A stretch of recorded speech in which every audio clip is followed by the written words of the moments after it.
Olá, telespectadores, estamos recebendo aqui no estúdio da Nova TVD o psicólogo Henrique Boteon. Desde já te agradeço por ter aceito o nosso convite. Hoje nós vamos falar um tema triste, um tema que, apesar de triste, está presente no dia a dia. Nós vamos falar sobre drogas. Henrique, obrigado por ter aceito o nosso convite, é uma honra tê-lo aqui em nosso programa. Como de costume, eu gostaria de trocar os livros. Eu vou te ofertar esse livro O Voo do Hipopótamo, embora possa parecer alguma coisa, mas é a história de uma empresa muito grande aqui do Brasil, que ela faliu, aprendeu com o erro e se reergueu. Então é uma história de superação, que talvez tenha um pouco a ver com o tema do nosso programa de hoje. Então eu gostaria que aceitasse esse presente com muito carinho e tem boas referências. Agradeço, Jair, o convite, agradeço a Nova DVD também e aos telespectadores. Em contrapartida também, quero te presentear com um livro aqui, que é Ponto de Mutação, que é do Capra, que ele faz uma crítica a essa visão dualista que a gente tem, tanto na ciência, na psicologia, na biologia. Então é bom a gente estar percebendo outras formas para estar melhorando a nossa percepção das coisas. Então é sempre bom a gente ver o contraditório. O outro lado, né? Espero que você faça uma boa leitura. Farei bom proveito. Te agradeço. Muito obrigado. Henrique, hoje o programa nós vamos falar um assunto muito triste, mas que acaba assombrando aí as famílias, os lares, né? Que é a questão da droga. É uma questão que está presente hoje, infelizmente, no dia a dia. E muitas das dúvidas que a gente acaba vendo por aí, muitos problemas, é a questão do pai, da mãe ou familiar, ele suspeitar que o seu filho está envolvido com drogas. E aí ele não sabe como abordar, às vezes ele tem uma abordagem violenta, às vezes entra em desespero.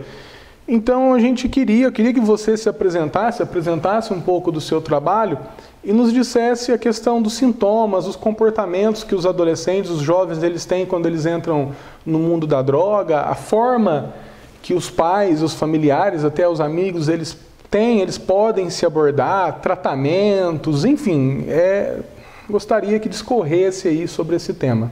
Certo. Como já disse, eu sou psicólogo, sou especialista em saúde mental, trabalho há 5 anos com dependência química, diretamente em comunidade terapêutica. É um assunto que hoje em dia é muito comum, embora não seja normal. O normal seria que a pessoa não fizesse o uso da substância.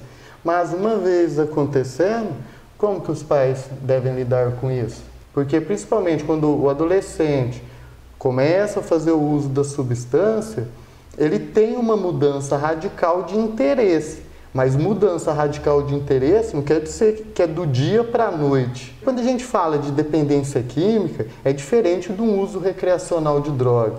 Porque às vezes tem aquele espanto, nossa, meu filho fumou maconha e já é dependente químico. Não.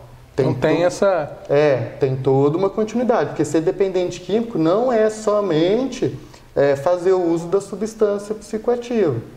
Entendi. E sim, são alguns prejuízos que a pessoa passa a ter devido a esse uso. Qual que seria a abordagem? A abordagem seria o pai trabalhar realmente como pai e não como amigo. Porque quando a gente fala de droga e vamos supor, droga na adolescência e os pais, a gente sempre vai falar de uma diferença de percepção. Porque o pai, como que ele vai perceber a droga? Vai perceber como algo destrutivo, vai perceber como algo que vai levar à morte, vai perceber como algo que vai atrapalhar o desenvolvimento do filho, e realmente isso é verdade. Agora o filho vai perceber a droga de outra forma. Ele vai perceber a droga como prazer, como que vai trazer uma certa alegria, uma certa descontração. Porque a droga, ela nada mais é que uma férias química da realidade. Entendi. Só que, por mais que a pessoa faça um uso recreacional, isso não é bom. Isso não é, vamos supor, não seria nem aceitável.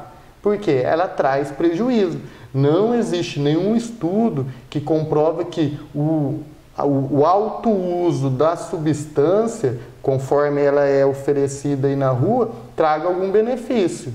Porque a única forma boa e razoável para a gente fugir da realidade é através da arte. É um filme, um cinema, um teatro, uma música, uma boa leitura, por aí vai. Isso é a melhor forma. Será que existe uma possibilidade de o pai ou a mãe ele embutir no cotidiano, na vida do filho, um prazer para que ele fuja da realidade, um prazer para que compense o sofrimento de existir, da angústia de se viver? O que você trouxe é muito importante, que existem vários estudos que relacionam essa proximidade do pai com o filho como maior qualidade de vida para ele. Então, quanto mais tempo de qualidade o pai tem com o filho, melhor vai ser. Porque daí essa criança vai ter muito mais recursos e vai ter uma certa intimidade com o pai, com a mãe, para estar trazendo algum problema. Muitas das vezes o pai não sabe lidar com a situação, ele entra em desespero.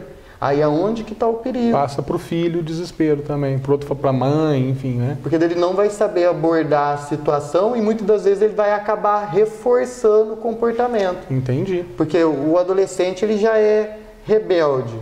Sim, por natureza, é o opositor desafiante. Aí o pai percebendo algo, ele vai ficar muito mais inquisitivo. Aí isso vai fazer com que naturalmente o adolescente se rebele, então vira um círculo vicioso, que daí o comportamento, essa abordagem do pai não vai estar favorecendo o comportamento e a abordagem do filho. Em tese, mais ou menos, o pai teria que ganhar a confiança do filho nesse momento, como amigo, para exercer posterior autoridade de pai.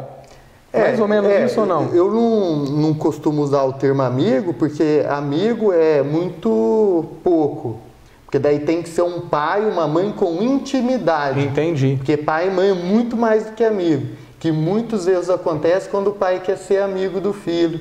Porque daí ele fica com medo de estar falando não, de estar desapontando. E não, o pai e mãe tem que exigir, tem que falar não. Porque para falar não, precisa de muito amor. Sim, dói mais na gente que fala não do que no próprio filho. Dói. Bom, para a gente finalizar o nosso programa, eu gostaria que você deixasse uma mensagem para as famílias, principalmente para os pais, e dizendo as formas de tratamento e o que eles podem fazer para eles não entrarem em desespero. Quais são as medidas que eles podem tomar para evitar o desespero, e uma mensagem de carinho, uma mensagem de amor para o nosso telespectador, de uma maneira geral. Para os pais aí que estão assistindo, realmente hoje a droga é algo muito comum, tem em qualquer esquina, mas nós temos que ficar atentos quanto a isso. Quando perceber ou até mesmo descobrir o uso de droga pelo filho, por mais que seja uma situação desesperadora, a gente tem que procurar manter a calma e agir de modo racional, que é procurar ajudar o filho. Por causa que o uso da substância pode levar a uma doença, que é a dependência química. E ela tem que ser tratada, assim como qualquer outra doença. Então, assim que o pai se confrontar com essa situação, ele tem que procurar ajuda de um profissional, procurar ajuda no equipamento de saúde do município, procurar alguma forma para ele estar conseguindo abordar essa situação. Por quê? Sempre quando surge uma crise, é muito importante.